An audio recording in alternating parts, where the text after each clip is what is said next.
always had a filtering system on it, right? If you wore a helmet, then you wouldn't have to breathe in the dust. Yeah, but I wouldn't see snipers so often, would I? Cool it, dumb.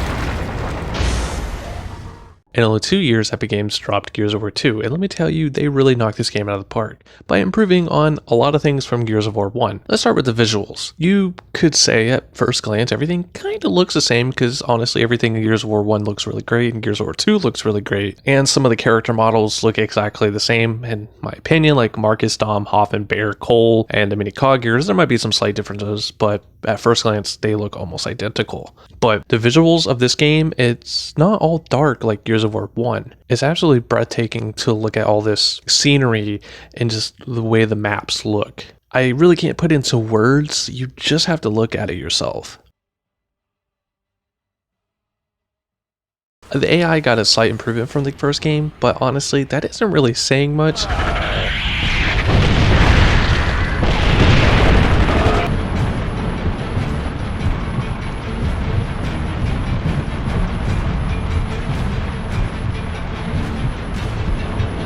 All the weapons from the previous game make a return, even some new ones, like the ink grenade, which makes this cloudy type of poisonous gas that you can't go through, the scorcher, which is a flamethrower, and honestly, do I need to say more? The mulcher, which is a portable turret that you can get off of a boomer, a mortar that sends down a hellstorm of explosives over your enemies. It's a bit tricky to use since there is a bit of a timing when you shoot it, but man is it satisfying when you get a kill with it. The Gorgon pistol is a burst weapon that the Cantus wields. Now, I know the hammer burst is in Gears of War 1, but honestly, this thing is a completely different weapon in this game. It's not even a burst weapon. It's a single fire weapon, or you can hold down the shoot button and it's semi-auto. Lastly, the boom shield. I was debating on even classifying this as a weapon when you're messing around for custom games, like you want to make just snipers. The boom shield you can put down. So I'm going to classify it as a weapon, sorta. I still don't honestly really know. Anyways, the boom shield, you wield it with your left hand and you hold a pistol in your right hand. It's the only weapon you can wield while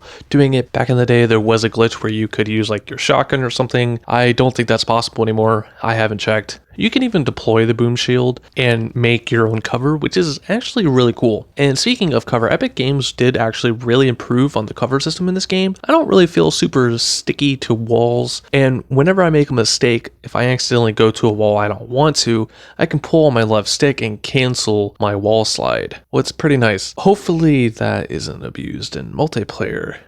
This doesn't really happen often throughout the game, but in the first like 10 minutes, you can actually tip over tables and make them your own cover, which is a really nice detail. I wish there was more of that throughout the game. When you're in your down but not out state, you don't automatically die in single player anymore. You're able to crawl on the ground to your teammate and they can revive, which is so nice to have, but you can't crawl forever. You have to spam the A button, but you don't have to worry too much. Your AI will come over, revive you, or if your AI teammate gets down and you're in a big gunfight and you can't get to him at the moment, there's really no need to worry because he can just crawl to you. The other teammates that you have, they can revive him as well. Executions make a return, and there are some new ones: the torque bow, Nash's shotgun, the boom shield. The curb stop makes a return, and you can even take your fist and just punch the hell out of a down enemy. My favorite one is still the chainsaw execution. Now you can go up and chainsaw them from behind, and guess what? There's chainsaw duels in this game. But a completely new mechanic that they added to this game are meat shields. You can use his body to sponge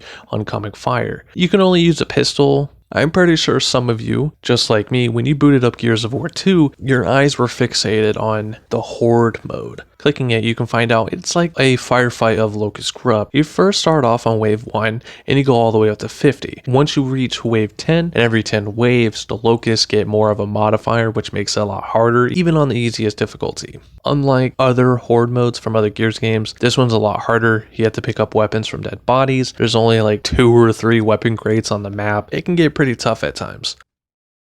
Gears of War 2 starts off 6 months after the previous game. The light mist bomb didn't work like everyone thought. If it did work, we probably wouldn't have all these Gears of War games. When the light mist bomb went off, it vaporized majority of the emulsion, creating a bad disease called rust lungs. And you can see people in this hospital, they're absolutely miserable. We meet the new Carmine, Benjamin Carmine, and yes, he is green as grass. And part of the cutscene, you can see Kim from Gears of War 1 in the background. No, he isn't alive. Epic Games, I guess, just reused a lot of his models, like Any cog gear you see, even Carmine, is Kim's model, just with a helmet on top. Kim, you're probably forgotten, but you're always here. Going into the hospital, we get introduced to Ty. I kinda wish we had more of a backstory of why he's here, but it's whatever. He looks like a badass. Cities are sinking, so Marcus, Dom, Carmine, and the rest of the cog have a plan to go down in these hollows to take out the Locust. We meet Dizzy. He's a rig driver. We get attacked by some Locusts, and we take out some waves of them, who gave Carmine a sniper. And look, we finally get to see a Brumac instead of just seeing him in a cutscene like the previous game. The Corpser makes a return. We go through this snowy town so we can dig into the hollows. This is when we were first introduced to our new enemy type called the Tickers. They are these little rat looking things that blow up if you shoot them, or they'll blow up when they get too close to you. Your best bet is to kick them, which stuns them for a short period of time, and then shoot them. We clear up some rooftops of mortars, and we run into another Brumac. And he's super easy to take out. Just look at this.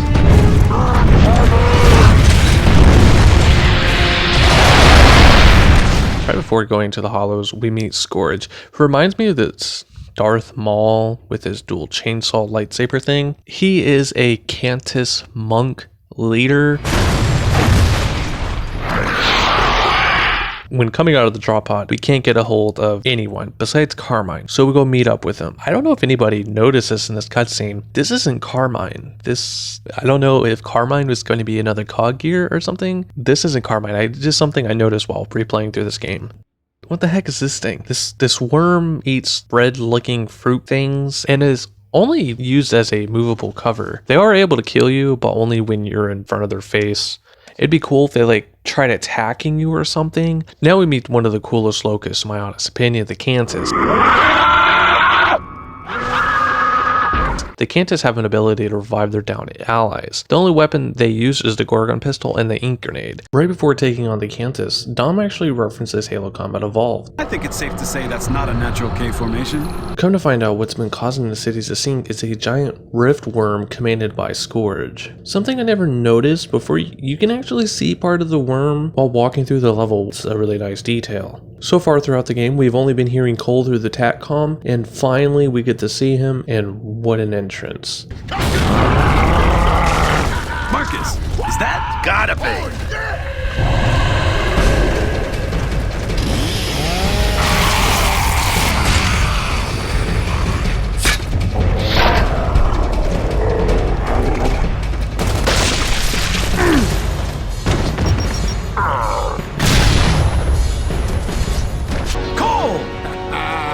In the flesh, baby.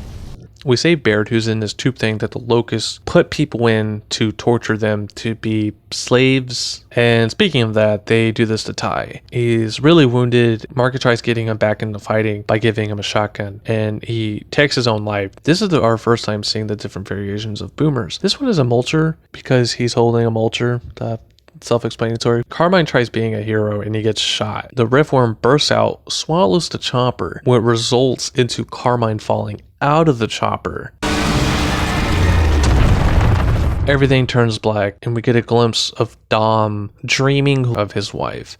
Dom is awakened by Marcus. Guess where we're at? We're in the belly of the beast. Whoever made the designs of inside this worm level absolutely need to get a raise. Everything just looks so gross. It's just phenomenal to look at. Stomach acid everywhere. You might think since we're in the stomach of the riftworm, we don't have any enemies. We do. There are these little spider things called, I'm really sorry if I pronounce this incorrectly, Nemasat. They're pretty easy to take out, just a couple of shots. We find Carmine and God, but we don't have any time to grieve over this. Cole pissed off the riftworm and is now, we gotta run away from this big ball of whatever the heck that thing is, shoot some buttholes, go through stomach fumes, and eventually find the heart. And you cut through the arteries, and when you do, the room just starts slowly getting filled with blood. Delta Squad eventually escapes the riftworm by cutting through it. They're just all covered in blood, which is really cool, but the blood doesn't look good. It looks like they're just spray painted. Hoffman orders Delta to go to this facility that is a back entrance to the Hollows, and we learn of the Locust Queen finally. In the facility, we must blow open this door because it's sealed tight. This part of the game, some people might consider horror-ish. It's dark, it's wet, there's this creepy AI named Niles. This area is filled with what Carmine describes as monkey dogs. There are these species called the Sire that are mutated children and are the locusts before the locusts. You can see them in their pods twitching around right before they burst out and attack you. They can play dead, so make sure you grab your Nashor or a Lancer if you don't have one and double tap them. After taking out multiple waves of them, we run into a Flame Grenadier. You can shoot their tank on their back and watch them explode. The area gets hit with Razor Hail. You gotta be careful or the hail will kill you. And we finally get to see the Mauler Boomer. They carry this boom shield and they have a explosive flail. I think I'm pronouncing that right. We finally get to drive the Centaur, which behaves very similarly to the Warthog from Halo, but it also feels very floaty. It takes a little bit to get used to. Man, this thing is stacked. It's got NOS and some rockets on it. Blowing up the Locust is pretty fun in this thing.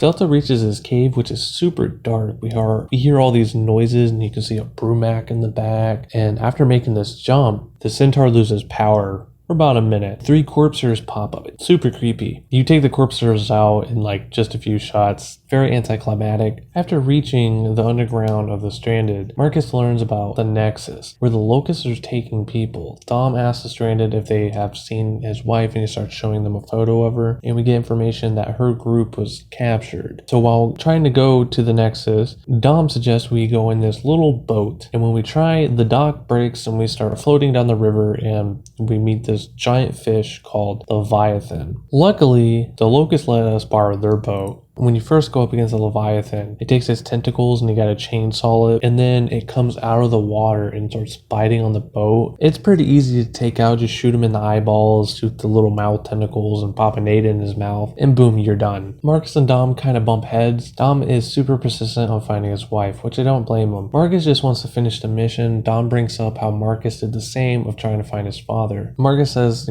screw the mission, I'm gonna help Dom find his wife. We get access to her terminal, and we find Maria's location. Dom is absolutely ecstatic, and when we find her, Dom is hallucinating she is her old self, but she's actually not. She looks absolutely miserable. She looks old and can't speak or anything, and the only thing Dom knows what to do is to take her out of her own misery. Just thinking about this cutscene gives me chills. It's a very, very sad scene. We reunite with Cole and Baird. Delta Squad is in your house, bitch! You hear that shit? Your grubby ass bitches are going down! Like way down! Dead down! So down you ain't gonna even know which way is up! Your ass is gonna be crying to your skink ass queen! Oh, mommy, don't let the bad man hurt us! Fuck you! We gonna whoop your mama's ass! Whoa! Track down the Locust Queen Mira. She explains she's gonna flood the Hollows by sinking Jacinto. We challenge Scourge to a chainsaw duel. He loses, flies away. Delta Squad hijacks some Reavers. We finish Scourge off, and we make it back to Jacinto to help evacuate everybody. Hoffman finally joins us in the battle. It's about freaking time. Marcus and Dom hijacked Brumac to help clear out a path for the Cog to set up the bomb. But when that doesn't work, they use a Lambent Brumac to act as a bomb and sink Jacinto. This thing looks nasty. It looks like it should be in the movie The Thing. We finally get to use the Hammer of Dawn on it. The Cog successfully floods the Hollow, taking out the Locust, so we think. And after the long credits, we hear Adam Fenix, Marcus's dad, talking. This is Adam Fenix. Is anyone out there? Can you hear me? This is Adam Fenix. Can you hear me? What have you done?